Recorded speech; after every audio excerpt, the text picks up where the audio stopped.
Revesti-vos, pois, como eleitos de Deus, santos e amados, de ternos afetos de misericórdia, de bondade, de humildade, de mansidão, de longanimidade.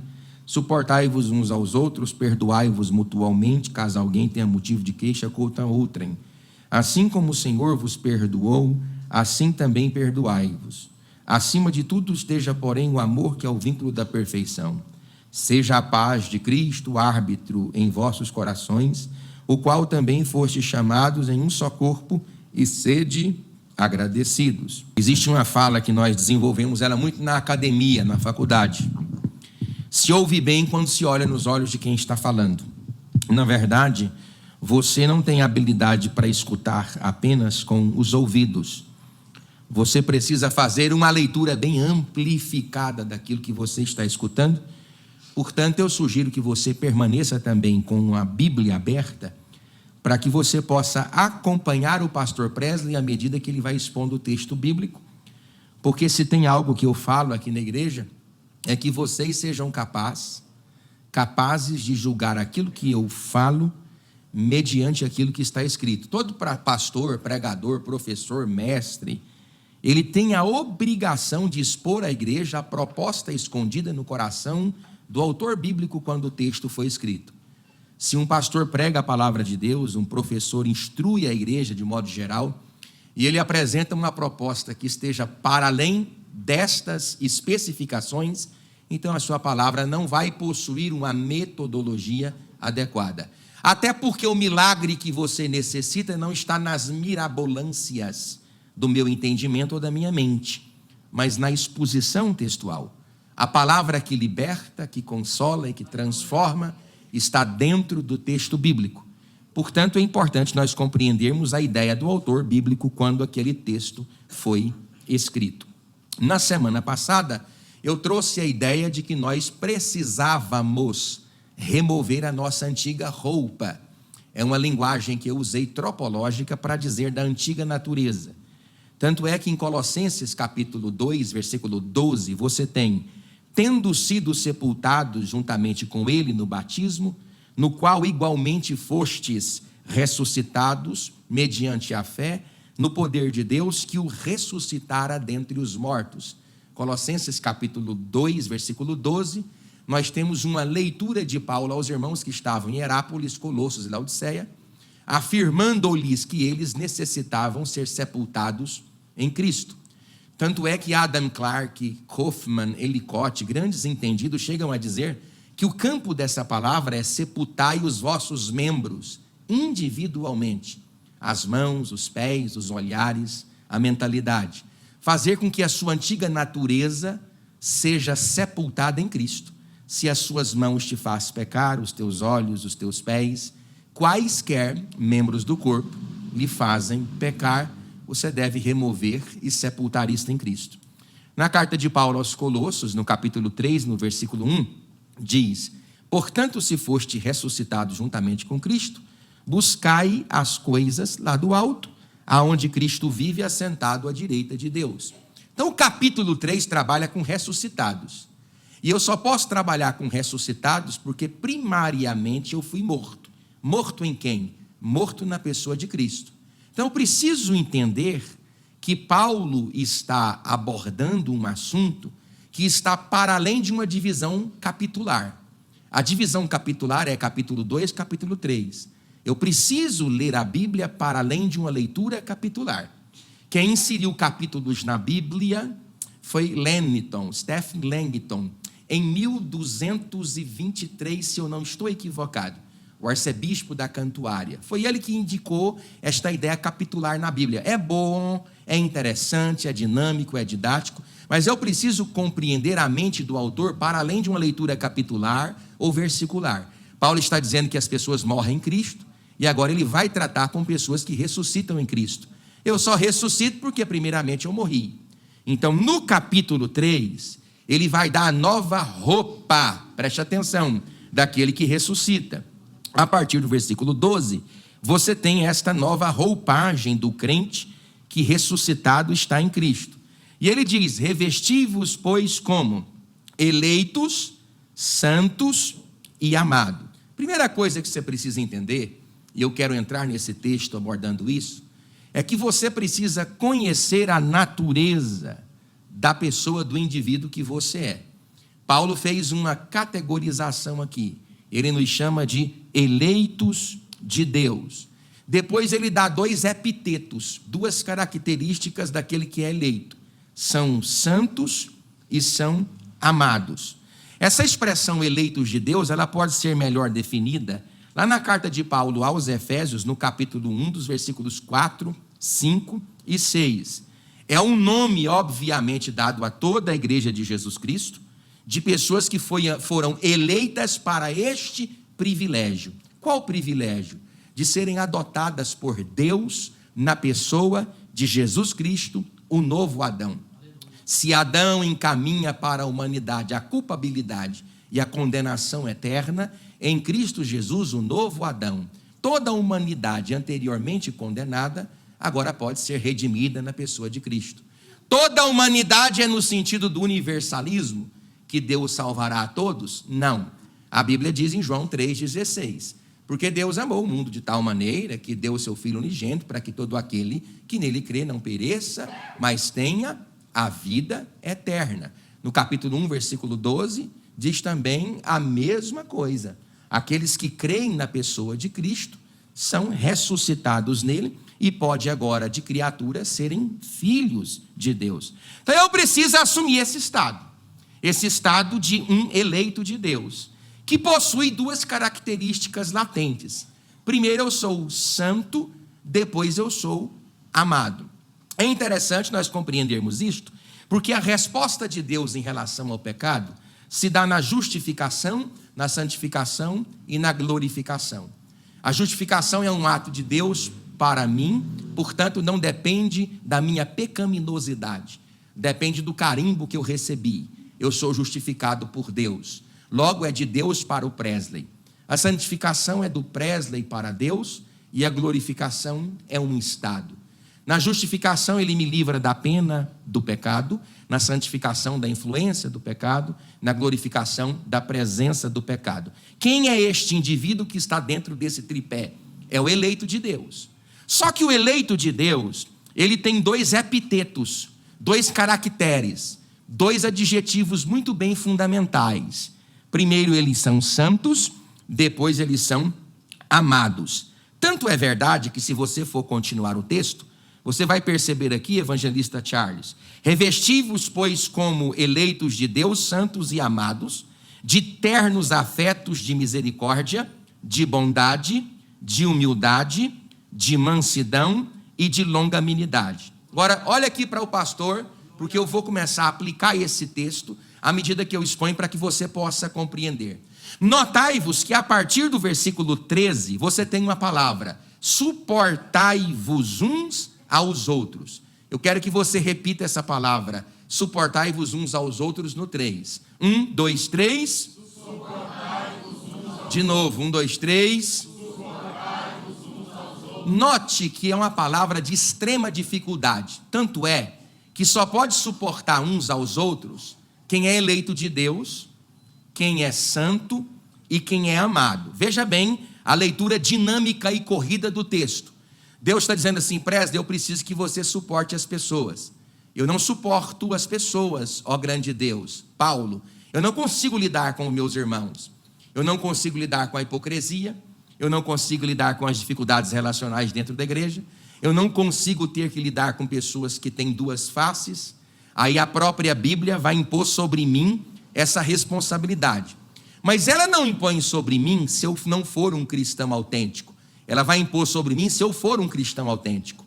A pessoa que está aí fora, que tem dificuldade em lidar com as pessoas na igreja, ela possui dificuldades em lidar com pessoas na igreja porque elas não são isso aqui. Isso o que, pastor? Elas não são eleitas de Deus, elas não são santas e elas não são amadas. Porque a própria vestimenta, veja bem, revesti-vos como eleitos de Deus, santos e amados. Aí ele vai dar um nome para que eu possa suportar uns aos outros. Primeiro, de ternos afetos de misericórdia. O crente tem que ser afetuoso. O crente tem que ter o coração disponível, aberto a se relacionar.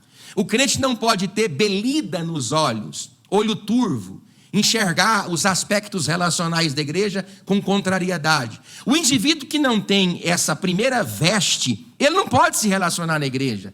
Na verdade, o cidadão que não tem ternos afetos de misericórdia, ele não pode ser classificado como eleito de Deus. Porque o eleito, além de ser eleito, ele é santo, além de ser santo, ele é amado, e além de ser amado, ele começa a se vestir de uma roupagem. Qual é a roupagem? De ternos afetos de misericórdia. Ele não é vingativo, ele não é horrorível, que é horroroso com horrível. Ele não consegue olhar para a pessoa e ver maldade na pessoa. Ele tem uma roupa chamada ternos afetos de misericórdia.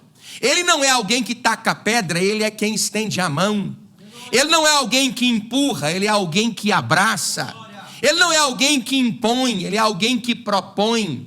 Ele não é alguém cujo manifesto da sua relação é um monólogo. Ele é alguém que dialoga com as pessoas. Ele não é alguém que está pronto para atirar a pessoa no buraco. Ele é alguém que está pronto para estender a mão e dizer: eu vou te arrancar daí pelo poder do nome e da glória de Deus. A segunda roupa deste crente é que ele é bondoso. Agora olha aqui para o pastor Presley. A bondade faz parte de um dos atributos que são comunicáveis. Deus tem atributos que são comunicáveis. É os atributos que ele comunica com a sua igreja por intermédio do Espírito Santo, que gera em nós a pessoa de Cristo Jesus e, consequentemente, a partir da pessoa de Cristo plantada em nós, o fruto do Espírito Santo ele começa a aparecer. Um dos frutos do Espírito Santo, que na verdade é o fruto no singular, com diversos gomos, é a bondade, longanimidade, mansidão, domínio próprio. Todo o fruto do Espírito Santo está intrinsecamente ligado à capacidade que o crente tem de se relacionar. Quando o crente tem dificuldade de se relacionar na igreja, mostra categórica, peremptória, indubitavelmente que ele não tem fruto do Espírito Santo. Porque quem tem o fruto do Espírito Santo tem no seu coração facetas do caráter de Deus. E uma delas é: Deus é bom. Deus é bom, ele é bondoso. Então a minha roupa tem que ser uma roupa pastor, aí não está falando de relacionamento. Não, e a palavra suportai-vos? A primeira missão, pastor Efigênio, que Jesus dá para mim, a partir do que Paulo escreve aos Colossenses, acerca das igrejas de Hierápolis, Colosso e Laodiceia, é que se tem algo como eleito que eu preciso fazer, é suportar as pessoas na igreja. Aí como que eu suporto as pessoas na igreja? Sendo eleito de Deus. Mas como é ser eleito de Deus? É alguém que é santo. Como é ser eleito de Deus? Alguém que é amado. Alguém que o traje relacional da sua vida tem esses aspectos. Primeiro, ternos afetos de misericórdia. Segundo, bondade. Irmão, tem gente na igreja que é tão mal, tal como é mal o diabo, o capeta. E a palavra maligno é aquele cuja essência do caráter é má. Se você é mal com seu marido, eita, eu vou pregar. Se tu é mal com teu esposo, se tu é mal com teu filho, se tu é mal com pessoas na igreja, é porque você expressa em relação a outrem aquilo que está saturando aqui no teu coração. Porque quem está cheio de Deus, quando abre a boca, Deus sai pela boca. Quem está cheio de paz, quando abre a boca, a paz de Deus sai pela boca. Sai para fora aquilo que está saturando a tua vida. Mas nesta noite eu estou aqui para pregar essa palavra doutrinária, e mediante o poder da glória do Espírito Santo, ele vai transplantar a natureza de Jesus Cristo no seu coração. Repita comigo: bondade. Você tem que ser bom. Terceira roupa, bondade, humildade. A palavra, irmãos, olha, vocês estão ouvindo o pastor, irmão? Diga amém. Amém. Não há nada mais difícil que a humildade. Porque nós vivemos um tempo onde a própria soberba ganha outro nome. O cidadão é orgulhoso, ele é rancoroso, ele é altivo, e apesar de que a altivez de espírito é listada entre os 7 pecados que Deus mais abomina, é a altivez, é o orgulho. Charles Spurgeon diz que o orgulho é a galinha de onde todos os outros pecados são derivados. Charles Spurgeon diz que o orgulho é como uma cebola. Sempre que você tira uma camada, tem outra por debaixo. O indivíduo que ele é humilde, ele é antagônico, ele é antitético, ele é paradoxalmente oposta, paradoxal é oposto à ideia de uma pessoa humilde. A pessoa que não é humilde, ela é soberba. Qual é a ideia de Cristo? Irmão, não tem nada mais humilhante para o Deus da glória. Escute o que eu estou dizendo. Não tem nada mais humilhante para o Deus da glória do que ter que descer e para sobreviver ter que mamar no peito. A humilhação maior de Jesus foi ele ir para o madeiro. Não, a humilhação maior de Cristo foi ele ter que chorar pelo leite materno. Caso contrário, na comunicação das naturezas, na natureza humana, ele morreria de fome. Então, o meu e o teu Deus se vestiu de plena humildade ao assumir a sua natureza. Aí está o crente igual um pavão enfeitado, ele não se humilha, ele não é humilde, ele pensa que ele é muita coisa, não sendo absolutamente nada. A humildade é uma das etiquetas mais preponderantes do cristão. E a palavra humildade, ela tem uma profunda conotação epistemológica com a palavra humilhare. No latim é humus, é terra. Humildade é você se abaixar até a terra. Aí a pessoa não aguenta ouvir nada na igreja, como é que ela fala que ela é humilde? A pessoa não aguenta ouvir nada de ninguém, como é que ela fala que ela é humilde? E outra, não é a palavra branda que suscita o furor, é a resposta. Se alguém levanta contra você com uma palavra que você não gostou e você responde, você não se humilhou. Ainda que a palavra que tu tenhas escutado é mais profunda e dura do que a palavra que você falou. Humilha quem se cala, podendo falar. Eu tenho o direito de falar, mas eu me calo, então eu me humilho. Inclusive não é Deus humilha aquele que se exalta. Não, não é Deus humilha aquele que é humilhado, Deus exalta aquele que é humilhado. Não é isso que está na Bíblia. A Bíblia não diz que Deus exalta aquele que é humilhado. A Bíblia diz que Deus exalta aquele que se humilha.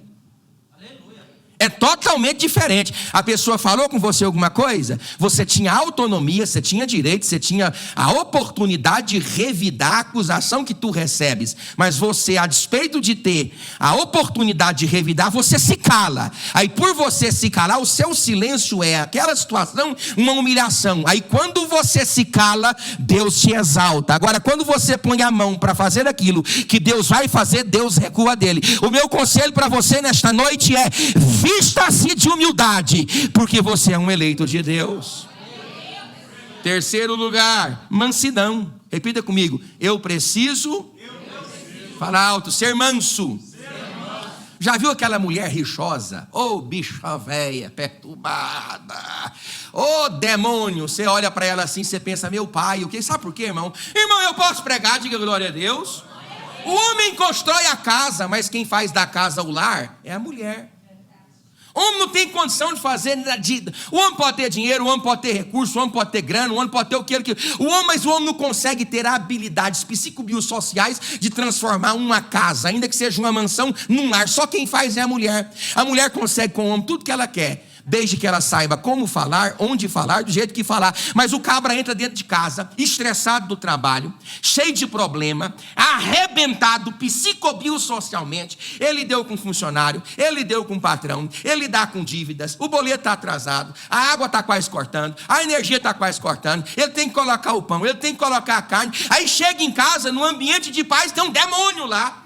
O demônio perturbando o juízo dele. Eu vou falar, sabe por quê, meu irmão e minha irmã? Porque nós somos eleitos de Deus, e o eleito de Deus tem um traje, e o nome desse traje é mansidão. Aí a cidadão está na igreja, aí quer resolver um problema na igreja, mas é dois bicudos que não se beijam. É dois bicudos, dois interesseiros, dois vaidosos, dois rancorosos. E aonde é que está Deus? Está de fora da sua vida, está de fora da igreja. Porque a igreja que é a igreja verdadeira se tolera, se ama, se perdoa, adora o nome de Jesus, e o nome dele é glorificado. Repita comigo: eu preciso ser manso.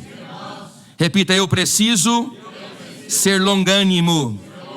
Longanimidade. Sabe qual que é a palavra grega para essa expressão dentro do campo polissêmico do idioma sânscrito? Você pensa que eu não estudei para falar isso aqui? É macro de longo, macros no plural, traço tímia.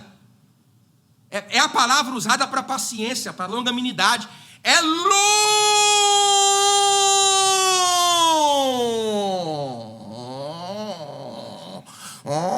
longo sentimento. Sabe aquele cara que você olha para ele assim, ele só pode ter sangue de barata? Esse é o sangue que tu tem que ter. É o sangue de barata, porque a tua mulher não pode falar nada, tu é igual um cavalo. Eu vou falar. Você que é um filho que você está me ouvindo pela internet. O seu pai não pode falar nada, tu é um bruto, tu é uma bruta, tu é uma pessoa que não conhece. Você não tem Deus, porque quem tem Deus tem esse espírito. O nome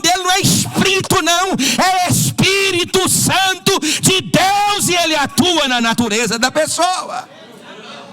Pessoa tem longanimidade. O que é irmão? Agora é engraçado que você quer o favor de Deus em relação ao pecado que você comete todos os dias diante dele, mas você não quer ser longânimo em favor do seu irmão que peca contra você. Uma só unha, tu não quer suportar.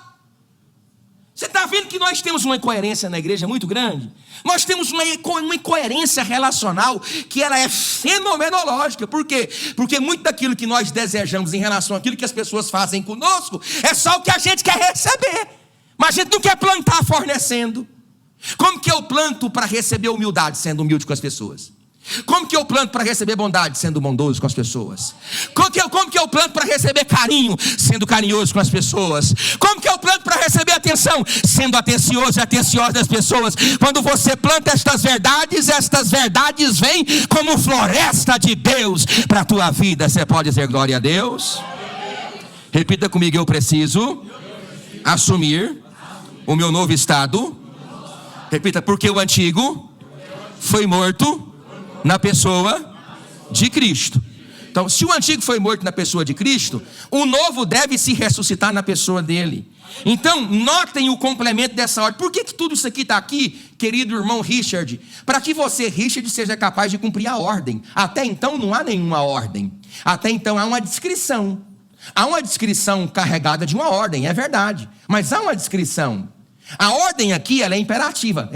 Richard deve suportar. Essa é a ordem. Mas ele só recebe essa ordem porque primeiro ele descobriu quem ele é. Quem ele é? Um eleito de Deus. Quem ele é? Um eleito de Deus, um santo de Deus e um amado de Deus. Aí como ele é eleito, santo e amado, eu tenho um novo traje. O traje dele é de ternos afetos de misericórdia, de bondade, de humildade, de mansidão e de longanimidade. Caso ele vista essas roupas, ele suporta. Se ele não veste, ele não suporta ninguém. Por isso que tem muita gente brigando na igreja. Eu vou falar. Porque não tem a roupa que o crente deve vestir, a saber, a roupa do eleito de Deus.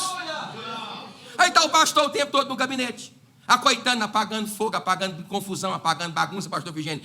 Simples. Por quê? Porque nós não conhecemos a Deus. Nós não conhecemos a Deus, não conhecemos a Bíblia, nós não conhecemos a palavra de Deus. Porque se todos nós nos apropriássemos das verdades aqui pré-estabelecidas, eu não tinha problema na igreja. Ele aqui não tinha, ele ali não tinha, porque todo mundo estava vestindo Deus, respirando Deus, vivendo Deus. Qual é o maior problema? E outra, esses problemas na igreja, fofoca, conversa, confusão, tais como assolapam a obra de Deus em todo canto do mundo, são o resultado intrínseco de que as pessoas, apesar de terem a Bíblia e leem, eles nunca entenderam. Meu Deus. Nunca entenderam o que Deus manda. Aí eu vou e prego aqui, o povo fica assim: nossa, como é que o senhor tem essa mente? Como é que o senhor faz? Eu não faço nada, eu só leio e entendo o que eu estou lendo. Porque se você tivesse entendido aquilo que você está lendo, você não se levantava contra ninguém, você não falava mal de ninguém, você vestia essa roupa bem aqui, essa roupa de ternos, vai levantar a mão para glorificar, de bondade, humildade, mansidão, longanimidade. Então, repita comigo: eu preciso assumir uma nova postura. Aí eu coloquei aqui, pastor Alisson, olha aqui, você está dirigindo a igreja, você já tinha dirigido antes, está de novo. Olha aqui, pastor Israel. Olha aqui, pastor Valderi, pastor Silvio. Olha o que eu coloquei aqui, ó. Eita barriga grande, meu pai. Olha aqui, ó. O que seria do cristão se ele fosse convidado a se relacionar na igreja sem tais trajes?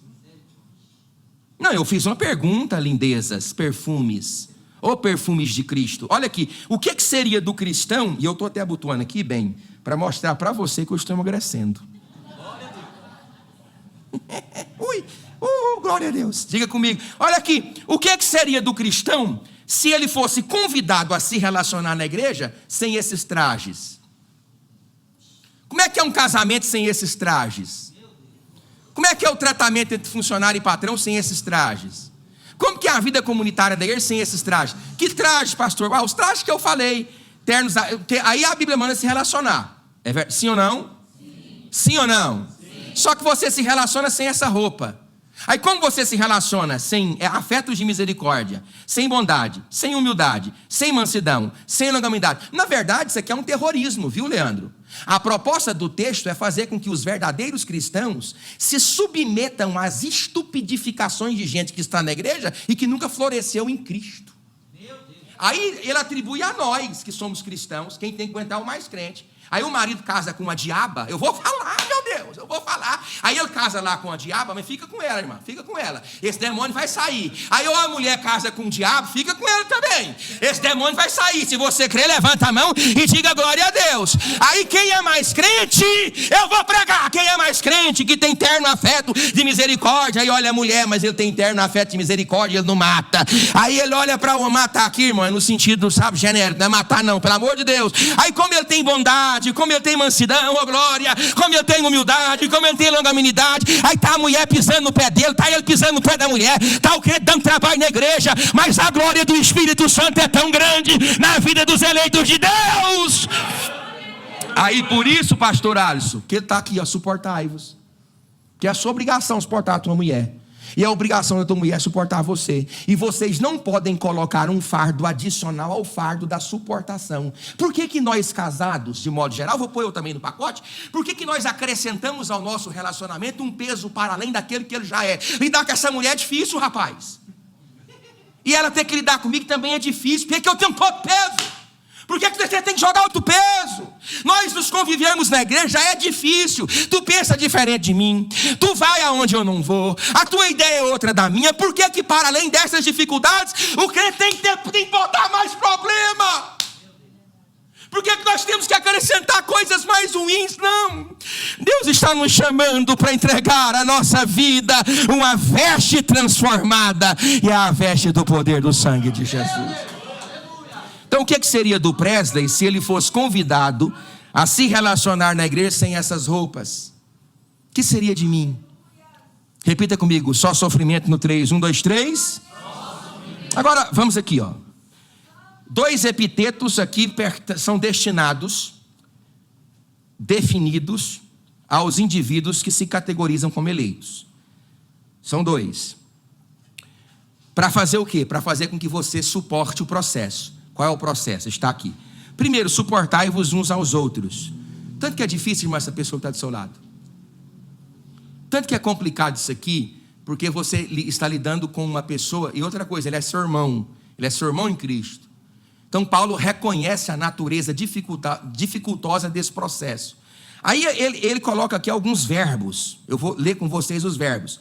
Você vai só repetindo. Repita: suportar, perdoar, amar, pacificar e agradecer. Vamos de novo, 1, 2, 3, suportar, perdoar, amar, pacificar e agradecer. Aí vamos para o texto: suportai-vos uns aos outros, perdoai-vos mutuamente, caso alguém tenha motivo de queixa contra outrem, assim como o Senhor vos perdoou. Repita comigo isso: assim como o Senhor vos perdoou. 1, 2, 3. Agora olha para mim, como ele te perdoou? Só responde para você.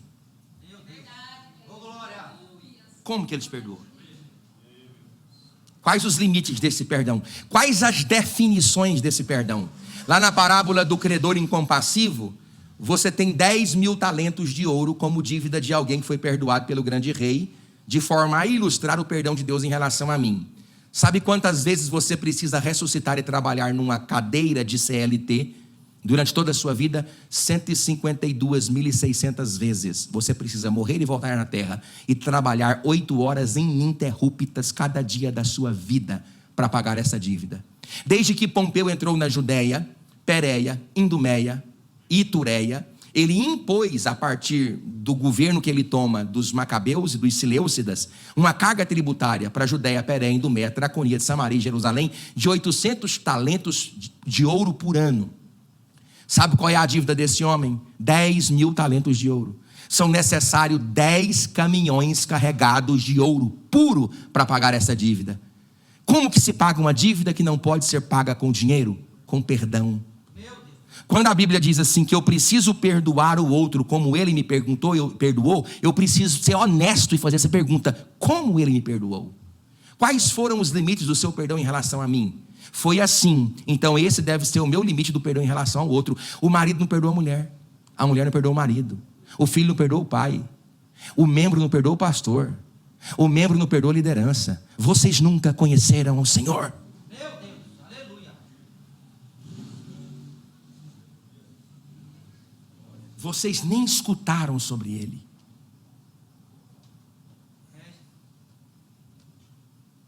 Vocês passam grande parte do tempo dentro da igreja para conviver um experimento de realidade cristã que está para além das propostas bíblicas. Porque um crente que tem a palavra de Deus como referencial, como bússola, como espelho, e serve ao Senhor na igreja com capacidades orgânicas de viver o evangelho, ele não tem trauma, ele não tem mágoa, ele não se sente provocado e provocando, ele é literalmente curado pelo poder de Deus.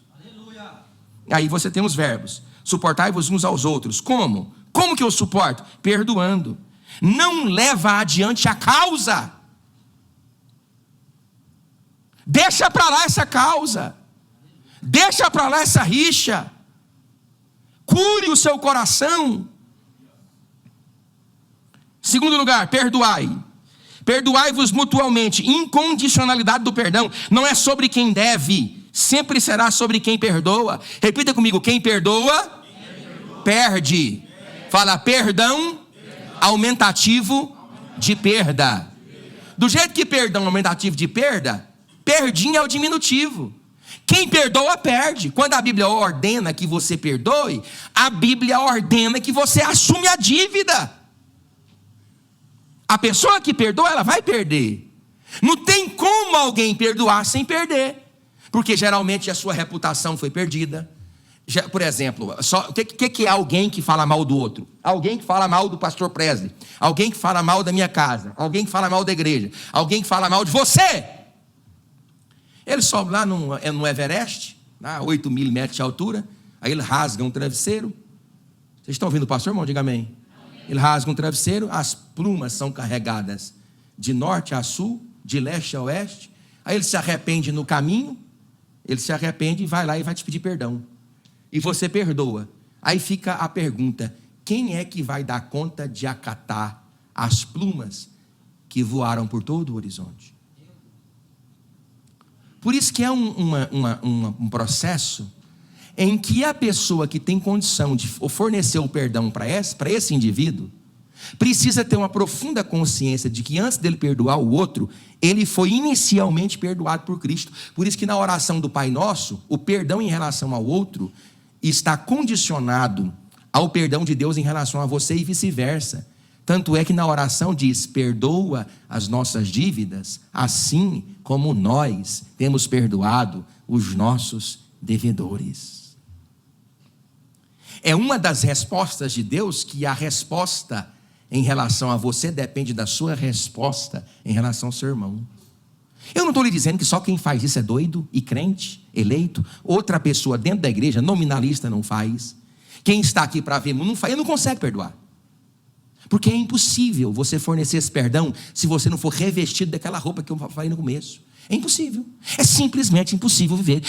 Eu posso dizer a verdade? Diga glória a Deus, irmãos. É impossível viver o evangelho de Jesus sem acarretar percas para você. Repita comigo: suportar, perdoar, amar.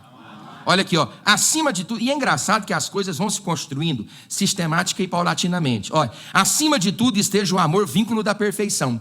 Porque, na verdade, se eu for colocar a minha relação com o Rogério para que se cumpra e se estabeleça esses princípios, quais princípios? A saber, suportar o Rogério, perdoar o Rogério, eu nunca poderei fazê-lo se o amor não estiver acima.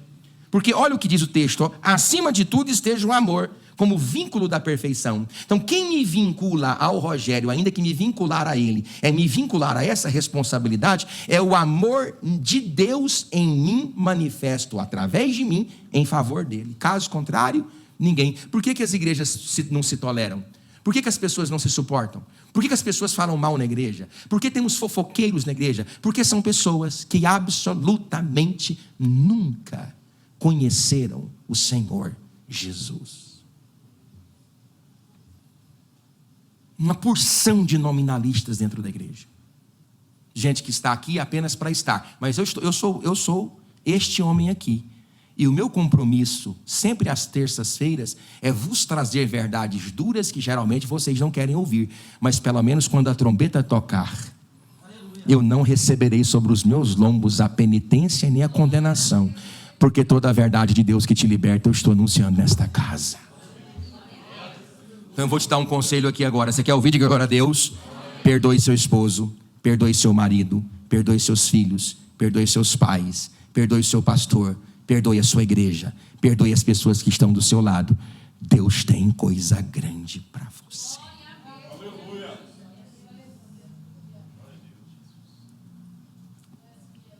Repita comigo: suportar, alto, perdoar, amar, pacificar. Olha aqui, ó, seja a paz de... Vocês nunca leram isso não, lindeza? O perfume de Cristo, você nunca leu isso aqui não? Seja a paz de Cristo árbitro em vosso coração. Não, primeiro que não é nem entre vós, é no coração. Logo, as relações da igreja precisam ser solidificadas interiormente. A ideia desse texto aqui, olha aqui para o pastor, lindeza de Cristo. A ideia desse texto é que as minhas manifestações de cristandade, de cristianismo, possam ser internas, não externas. A proposta de Deus não é que eu maquie por fora um perdão que nunca existiu, só para passar bem na fita. É interna. Eu estou fazendo aliança com alguém que me machuca, ou alguém que me machuca quer fazer uma aliança comigo, na hora Deus olha para o interior, para saber se as minhas palavras não estão carregadas de coração, porque toda palavra deve ser carregada de coração, ou seja, precisa sair de dentro. Aí olha quem é o árbitro, olha, porque árbitro é quem separa. A ideia de árbitro é quem estabelece julgamento. A ideia de árbitro é quem aponta crime. A ideia de árbitro é para identificar faltoso. Olha quem é o árbitro da relação: seja a paz de Cristo o árbitro em vosso coração. A própria paz de Deus é o árbitro. Se a paz de Deus é o árbitro, não tem disputa. Oh glória! Se a paz de Deus é o árbitro na casa entre marido e mulher, não tem briga entre marido e mulher. Se a paz de Deus é o árbitro na igreja, não tem briga entre irmãos e irmãs. Se a paz de Deus é o árbitro no departamento de círculo de oração, não tem discussão na igreja. E por que tem discussão então? Porque não tem paz, não tem a glória, não tem o poder. Mas nesta noite eu estou aqui dizendo para você que há poder no sangue de Jesus para te redimir de novo.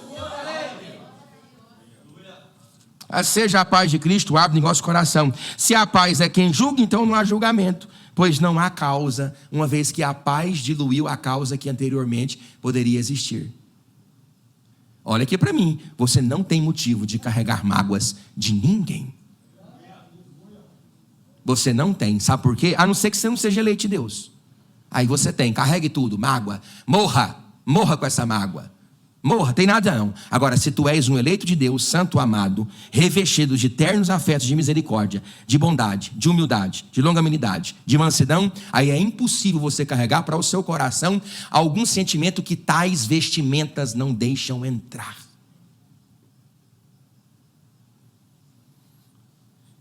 Quer ver o resto? Não, eu vou ler.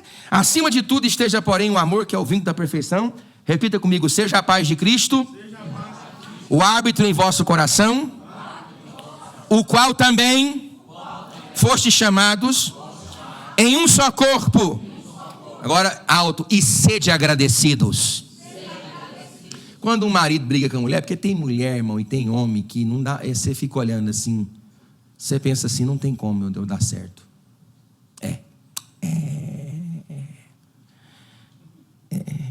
Você olha assim, tem misericórdia.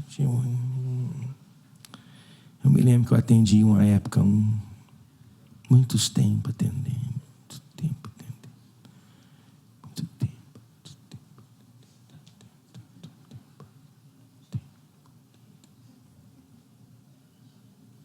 Aí o telefone tocou 2h da manhã.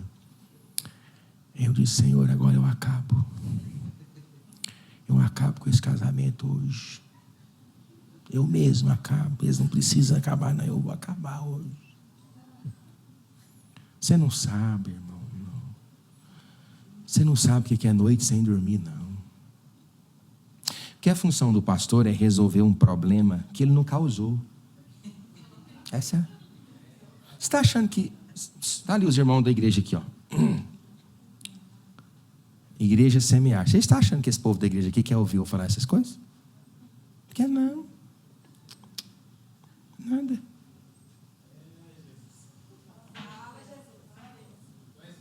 Que mais? Ninguém importa com isso, não. Eu falo de teimoso mesmo. É 3 ou 4 que quer ouvir isso. Eles querem retefly. Retefly. Eles querem essas coisas. E não tem ibope. Aí chegou lá, estou voltando, 2 da manhã. Aí eu cheguei, a hora que eu sentei, falei, hoje nós acaba. Aí o irmão falou, com um problema? Eu falei, não, é com um casamento. Não vai acabar. Pastor, não vai acabar, é hoje, vai acabar hoje. Um dos 6 pode até dormir aqui em casa, vai acabar, eu não aguento não. Por que as pessoas levam tanto essa crise? Porque nunca conheceram o Senhor.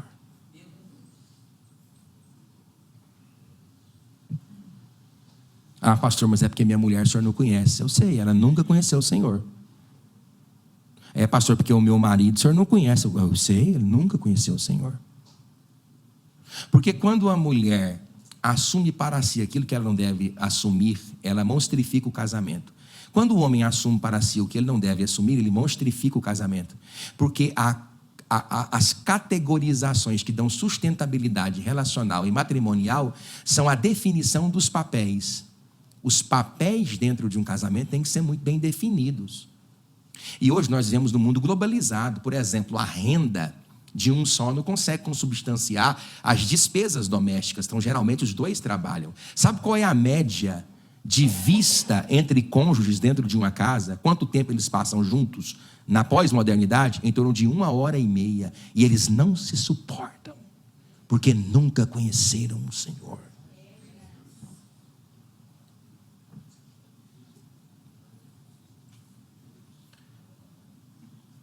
Por isso que o homicídio aumentou na pandemia. Vocês sabiam disso? Sabia, Moales? Aumentou, feminicídio aumentou, porque eles descobriram que nunca se amaram. Foi só trancar 2 dentro, era 2 presos.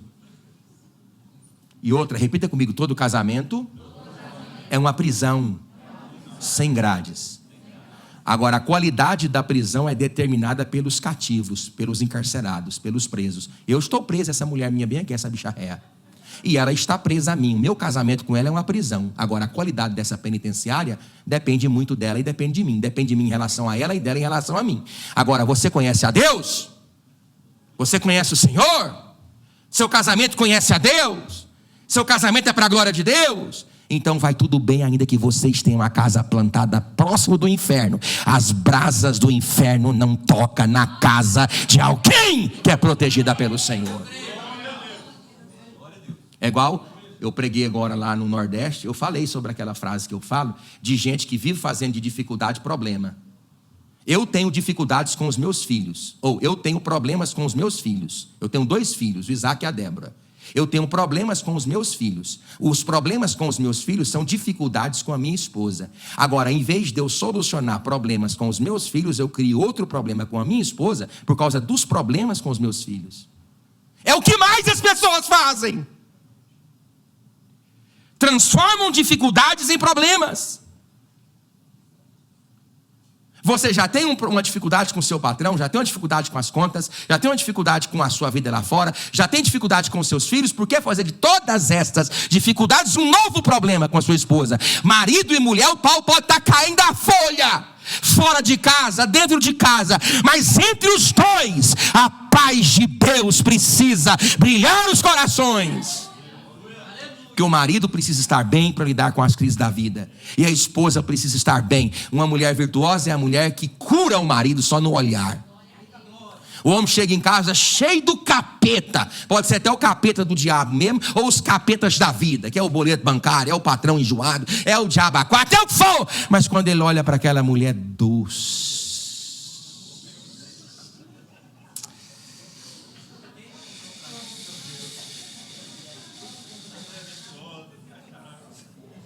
ele olha para aquela mulher e ele não aguenta, Senhor.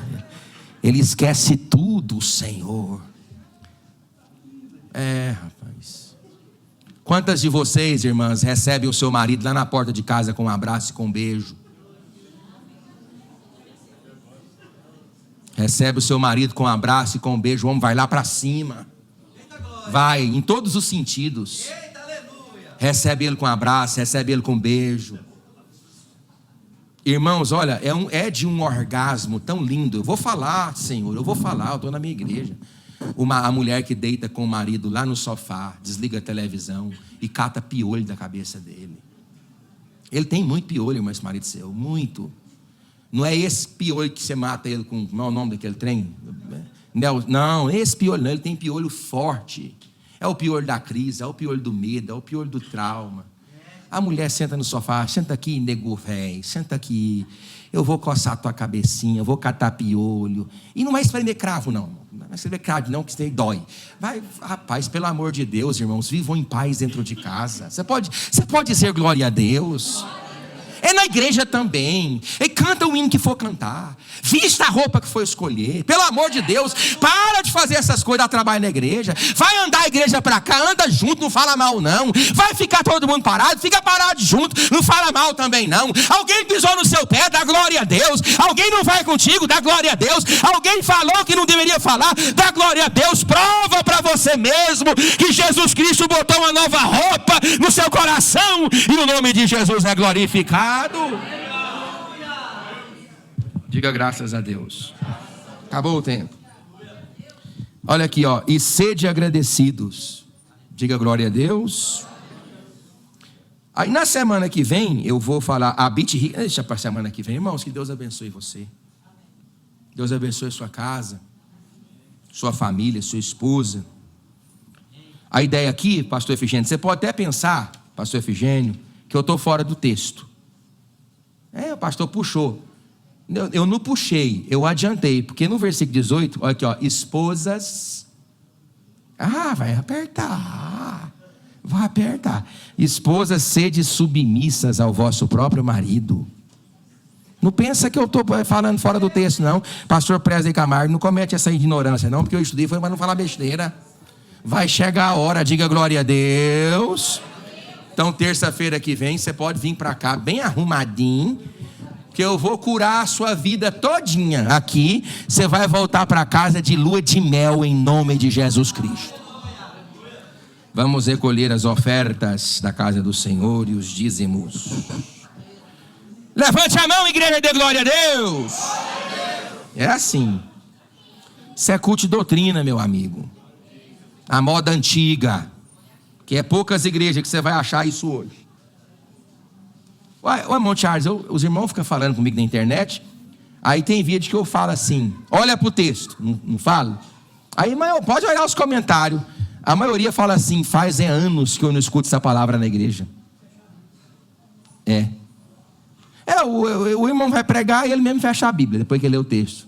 Porque quando uma pessoa vai pregar e fecha a Bíblia conscientemente, ele está mais importando com as mirabolâncias da sua mente do que propriamente com o que o texto está dizendo. E se o pastor que vai pregar fecha a Bíblia, e a igreja que escuta? Não mantém a Bíblia aberta. Então, quando eu falo assim, olha para o texto, olha para a Bíblia, eu estou falando para vocês, o caminho é esse. Esse é o caminho do reino de Deus. Não atrai, não traz popularidade, é difícil, o crescimento é devagar, mas é assim que a gente vai seguindo, dando glória a Deus.